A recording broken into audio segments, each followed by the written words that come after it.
ચરક સંહિતામાં દિનચર્યા અને ઋતુચર્યાનું ધ્યાન આપવામાં આવ્યું છે. સૂર્યોદય પહેલાં જાગવું અને ઋતુ પ્રમાણેનો આહારમાં ફેરફાર કરવો એ માત્ર ધાર્મિકતા નથી, પણ વિજ્ઞાન પણ સંકળાયેલું છે. જેમ કે શિયાળામાં જે પચી જતું હોય તે ઉનાળામાં ના ખવાય.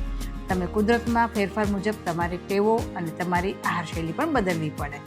તો જો નથી બદલતા તો દોષોનું સંતુલન બગડે છે અને સ્વાસ્થ્ય અને પ્રકૃતિ પણ બગડે છે. આપણી શિયાળામાં આપણે ગરમ વસાણા ખાઈએ છીએ, પચવામાં ભારે એવી વસ્તુ ખાઈએ છીએ તો પણ પચી જતું હોય છે. જ્યારે ઉનાળામાં એ ગરમ વસાણા ખાશો, ગરમ વસ્તુ ખાશો તો તમને એસિડિટી, પિત્ત જેવી સમસ્યાઓ પેદા કરે છે. ઉનાળામાં તમારે ઠંડા ફ્રૂટ્સ, વધારે પડતો પાણીવાળા ફ્રૂટ્સ ખાવા જોઈએ અને ખોરાક તમારો બિલકુલ તેલ વગરનો અને ગરમ મરી મસાલા વગરનો ખોરાક ખાવો જોઈએ.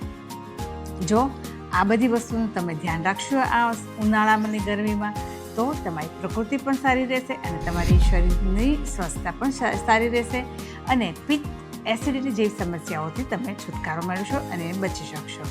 તો મિત્રો, ઉનાળાની ઋતુમાં ઉનાળાની ઋતુચર્યા પ્રમાણે જ આપણો આહાર અને વિહાર હોવો જોઈએ.